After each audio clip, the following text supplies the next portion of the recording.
Radio Rahim and MJP chatting shit here in Manchester, England on the Prime card. I mean, we've done a lot of these crossover events, but I would say short of the first time we did Los Angeles. You're looking a little thick and you smell like herpes. It's probably the biggest one, no?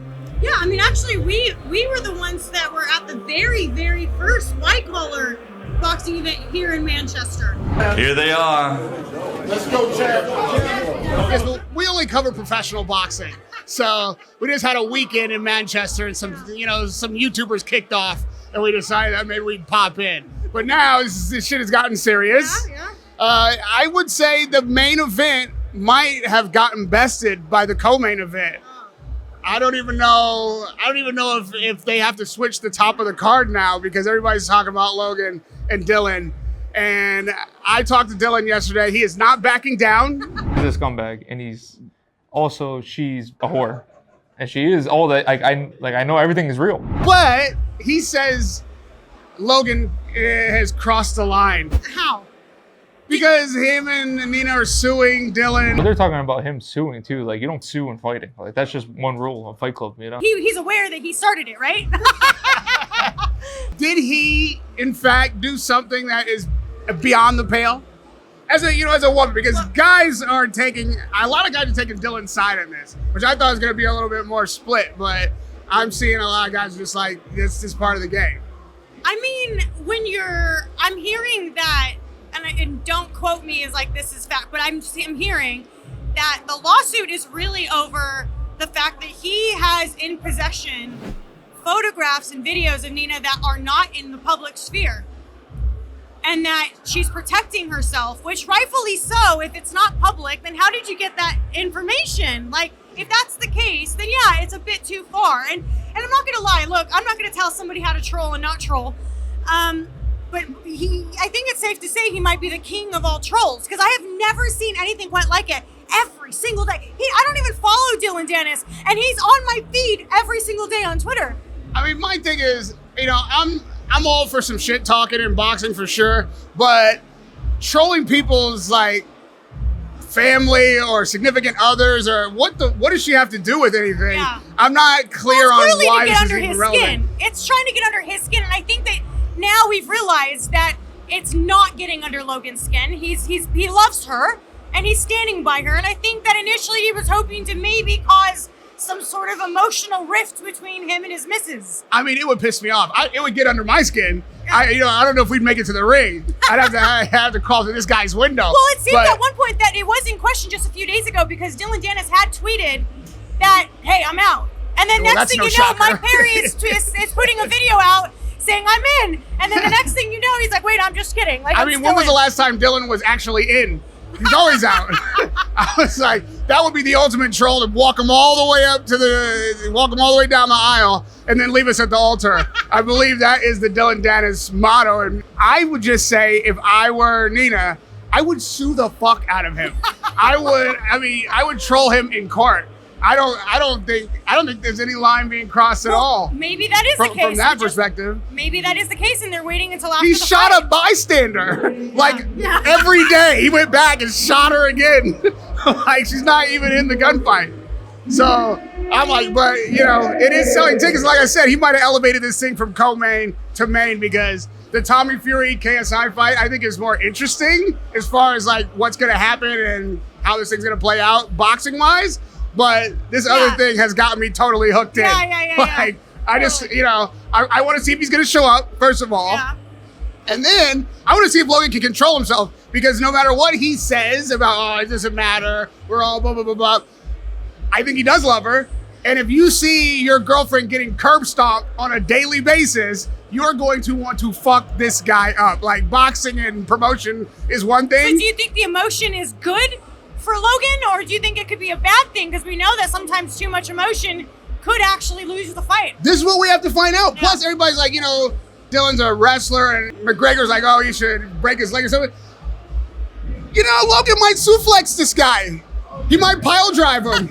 You know what I mean? He might jump off the top turnbuckle and flying knee kick this dude. I don't know that anybody's emotions are going to be in check on Saturday night. But Tommy Fury, who is like the only real boxer on the card, seems cool and calm and as smooth as ever, like more so than Jake Paul. Like I saw tension there. I saw like the pressure, and I felt like he knew that night was gonna be like the rest of his life. He was gonna have to hear about it, so he had to perform.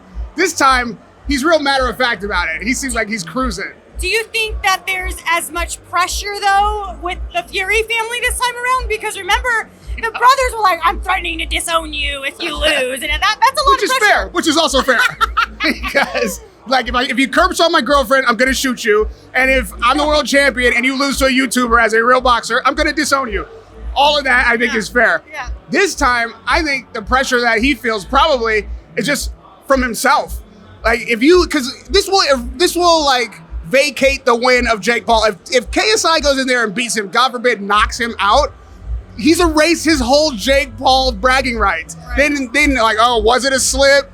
Was Jake sick? Are you really, like, it's all coming back and worse. Because most people think Jake Paul beats KSI, so if KSI beats Tommy Fury, we're not at square one, we're like negative square one.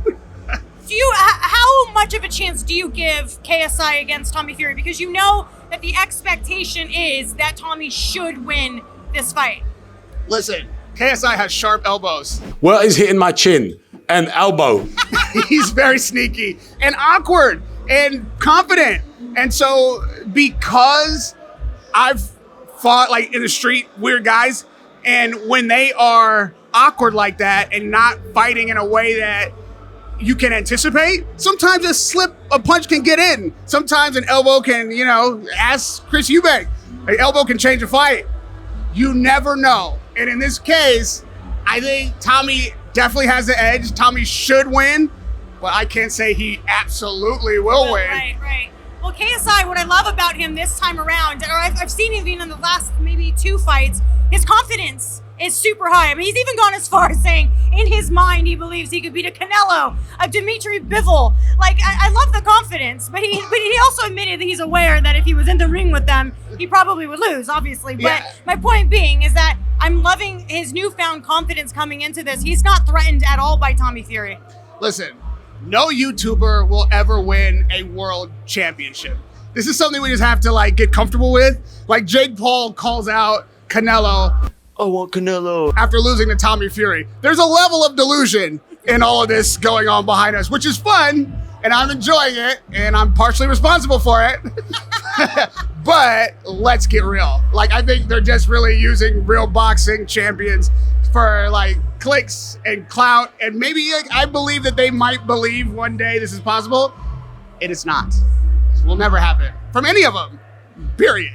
That's not, if that happens, I have to find another profession because I don't know what I've been wasting my life doing. Rahim, I've learned to stop saying it'll never happen because Jake Paul has managed to do things I never thought would happen. So I'm just going to leave that there. I believe anything can happen if the opportunity arises. And we do know, I'm not saying it's going to be a world title championship, but we do know that Canelo has said, exhibition maybe one day. Who Payday! knows? I know, Canelo, payday! So you heard it here first. Michelle is calling Ngannou to stop Fury in Saudi Arabia just a couple of weeks because anything could happen. All right, well. Anything can happen, though. Almost anything can happen. A YouTuber winning a world championship, I am saying, can never happen.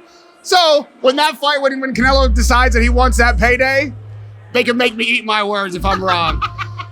Let's find out on the prime card. I mean, I'm a little bit hyped off of caffeine and some sugar, so let's go down here and find out what this prime card is all about. I want to hear in the comments, has Dillon gone too far?